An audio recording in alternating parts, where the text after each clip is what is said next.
I'll tell you what. I could tell you guys an interesting story from yesterday, but I won't because you're gonna think I'm just saying it because I don't like him. But let's just say it doesn't take a whole lot to be nice to a bunch of kids. That's all I'm gonna say, and maybe I'll expound on that some other day. But I will say this: the Cavaliers. Speaking of, off the topic of that, Cavaliers went overboard with their interaction yesterday. My son, a couple of his classmates up in the accelerated program, they got to do a thing with the Cavs. I talked to you guys about it. Sean Marion, which I'll give credit to him too. He missed practice yesterday. He was out. I got the email from the Cavs, and I said, I wonder if that means he's not even going to be there. But he did show up to still do the reading with the youngsters, and it was cool, man. Cavs hooked them kids up, man. They took some pictures with them. They got a whole bag full of swag. I think they've got a T-shirt and a hat and a pair of tickets to a game next week. I think it's the Orlando. I think it's the Magic game coming up. But, yeah, man, Cavs took care of them. And Sean Marion, it was funny because my son, he's 7, and he's like, yeah, Sean Marion was great, man. And he goes, the other guy read to us, too. I can't think of his name, but he was really, really tall. And I said, Brendan Haywood. He goes, yeah, that's the guy, man. He was big. And it was cool, though. You know, he goes, Kevin Love was coming out of the room, and he waved hi, and we all waved hi to him. And all I'm going to say is that not everybody did that yesterday. That's all I'm going to say. But anyways, the Cavs as an organization went above and beyond. It was pretty cool, man. And those kids, I'm telling you, you know, a guy like me, I'm jaded, you know, because I do that all the time in the locker room, and you know, we're doing the media thing and all of that, and so, you know, it's going to work, and you look at it then through the eyes of a 7-year-old. It's just like, wow, man, you know, up close and personal. So pretty cool stuff. But hats off to them because they do that stuff on a daily basis. They really do. That's one of the things. Cavs are big on being out there in the community and doing all kinds of stuff. And really, when they do things, I credit them as an organization. They do them the right way. They definitely go all the way. I can't say that for everything that the sports teams do, because sometimes you're like, really? Yeah, you cut that corner, you did that. That was just for TV. But the Cavs really do go pretty over the top with their stuff. In case you haven't noticed, Dan Gilbert likes to go over the top with things. So that on the good side when it comes to doing things like that, Cavaliers, much credit to them. But back to the game here again tonight. And man, I saw some out talking about the Spurs and that the numbers. I don't know if you guys saw it. Popovich and Duncan together, 904 regular season wins. The 3 of Duncan, Parker, and Ginobili, 503 wins. I don't have the number in front of me, but I saw LeBron saying he thinks that they've won more games than everybody on the Cavs roster put together, which it may be a slight exaggeration, but I bet you it's not. I bet you it's a lot closer than you may think it would be, because other than, you know, well, LeBron, Marion, Miller, they've been on some teams that have racked up some wins. But other than that, I mean, a lot of those other guys have been on teams that have won 20, 30 games in a good season. So it's a joke, but it's probably close. I bet you if you added up the experience of all the teams, it would be an amazing blowout in that direction. But that's where you aim to get to. I got to say, though, I brought it up earlier, and I'm not trying to take shots, but I was only half joking about that we need to play more minutes thing, man. I'm sorry. To me, that stuff drives me crazy. We're not talking about a 35-year-old man. We're talking about a 30-year-old man in the absolute peak of your powers, man. And I know it's a different game. I know it is, but still, that stuff drives me crazy, man. They want to play less games, and it's not just to shoot at LeBron. They all have talked about that. You want to play less games in the season. You want to play less minutes in the game. You want to play less of everything. But man, nobody wants to make a dime less for it, man. You know, you want max minutes, man. I mean max dollars, but you sure don't want to play max minutes. That's for sure. That drives me crazy, man. It really does. And speaking of Sean Marion, he may or may not play tonight. They've got him as probable. I told you he missed practice yesterday because he banged his foot up in Monday's game. So we'll see about that. The other thing, too, and I'm going to go to the phones. I got a caller in the queue here. But the other thing that I wanted to talk about a bit was David Griffin talking about, and I saw an interview with him in the Plain Dealer about, constantly seeing what he could do to turn the roster over, the trades and all of that.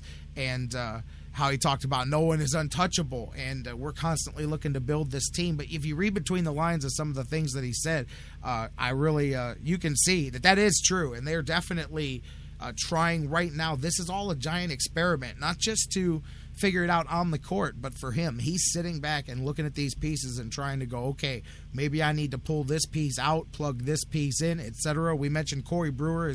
We've been a lot of talk. I'll tell you what, I like his game to add complementary to what these guys do. He could definitely, he's high octane running up the floor.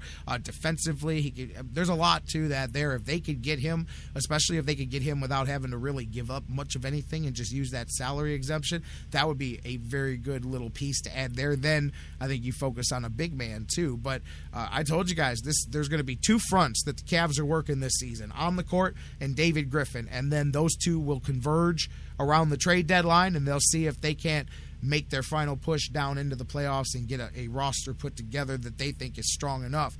And you're seeing that here, and he talked about it. You see flashes. We mentioned it. I mean, you look at Atlanta and you go, that's what they can be. But then you look at Denver the other night and you go, that's also what they can be at this point in time. We're also seeing, you're seeing the first fissures between David Blatt and LeBron James, and they're little stuff now, but you guys got to remember that stuff happened with Eric Spoelstra too. Remember them first season with Spoelstra and LeBron was testing limits. He bumped him on the one clip that was played all over the world, but there were several instances he was caught ignoring him in the huddle a couple of times, and they worked it out, and he ended up they ended up earning each other's respect there, at least publicly. They didn't go on the way they did initially, but it was the same thing. Same thing you're seeing with Kyrie. My buddy told me yesterday, he goes, man, it wasn't until you mentioned it to me that I started paying attention and seeing what you're talking about, the neutering of Kyrie Irving. I said, yeah.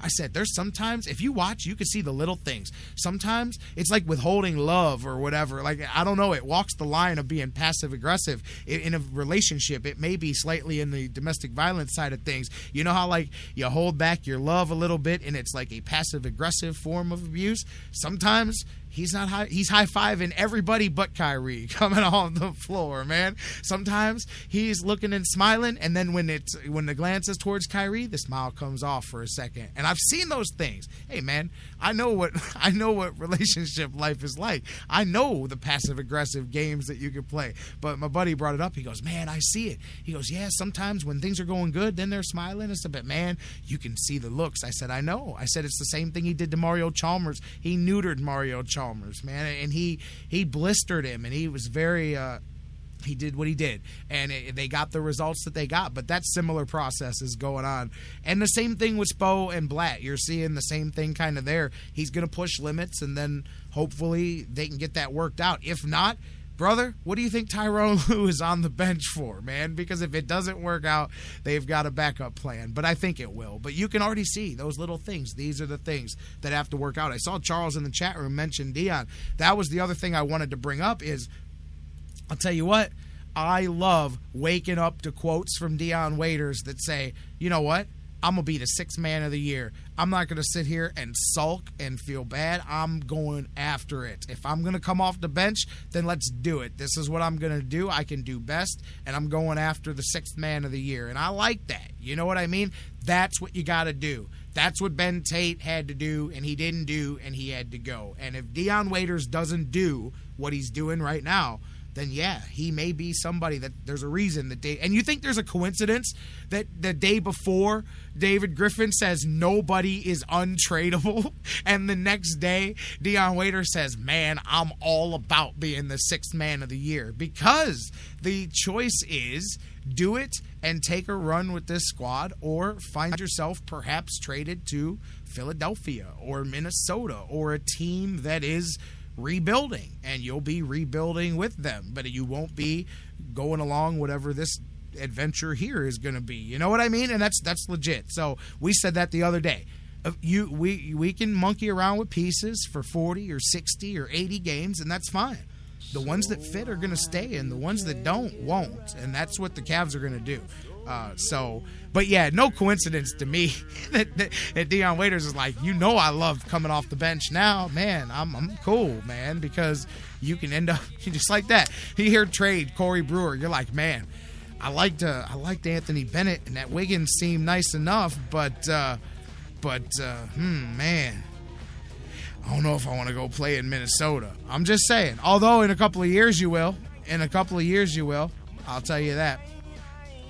All right, guys. I'll tell you what. I was going to go to the phones. I lost my call. I'm going to go to the break. I'm going to get you to the news, and I'll come back, and we'll get Dan Wismar on the phone with us. We'll pick this up. Let's talk a little hoops. We'll talk some college hoops, see where Dan's at here. We'll talk Buckeyes as they be. Hey, good win, too, by the way. Marquette, good squad, man.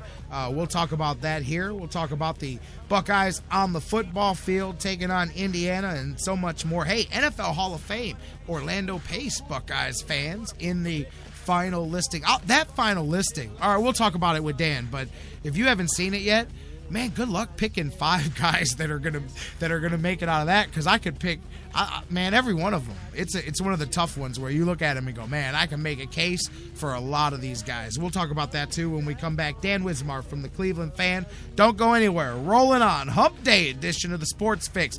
We'll be back with Dan Wismar after the news.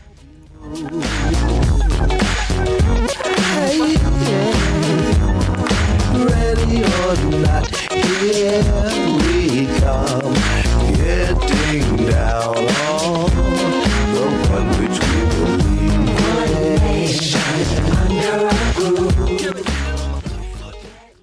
And now, a very special announcement from the Sports Fix. Black bears weigh between 2 and 500 pounds.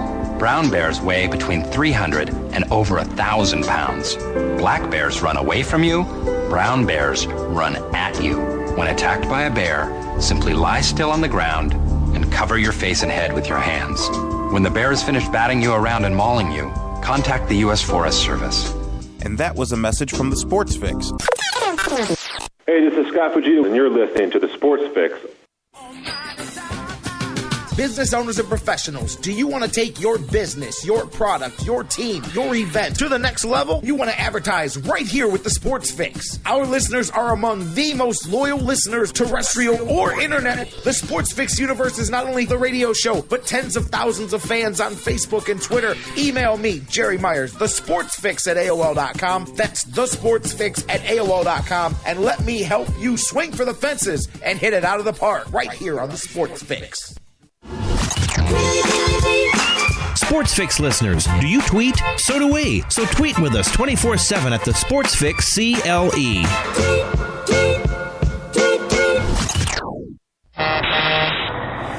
Whether it's an oil change or a new set of tires, Quick Lane at Valley Ford Truck has you covered for your automotive car care needs. They're your neighborhood quick service experts. They also offer a low price tire guarantee. Choose from 13 brands, and if you find the same tires at a lower price within 30 days, Quick Lane at Valley Ford will refund the difference. To be so hypocritically self-righteous about Adrian not showing sufficient remorse. Who in the hell does he think he is? Rusty Hardin on Mike and Mike. NFL.com reporting quarterback Braxton Miller's plan for now is to remain at Ohio State and lead the Buckeyes next season. Miller currently is sidelined by a shoulder injury. Sports can be hard on the heart, so be good to your heart with California almonds. With 6 grams of protein and 4 grams of fiber and every 1 ounce handful to keep you in the game. California almonds. Crunch on.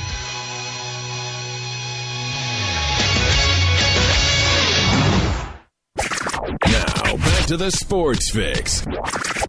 Let's do it.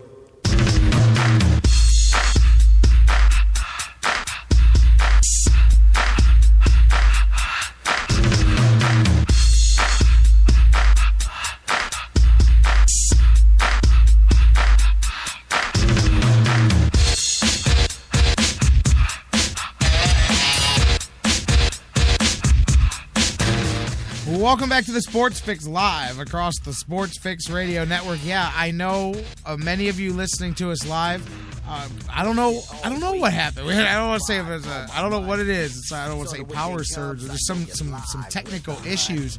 Some sites stopped working. I had connectivity issues here. I've got two. See, knowing what I'm doing here, I've got two different internet feeds for the show. So the backup feed kicked in, and apparently some of you are hearing us for sure.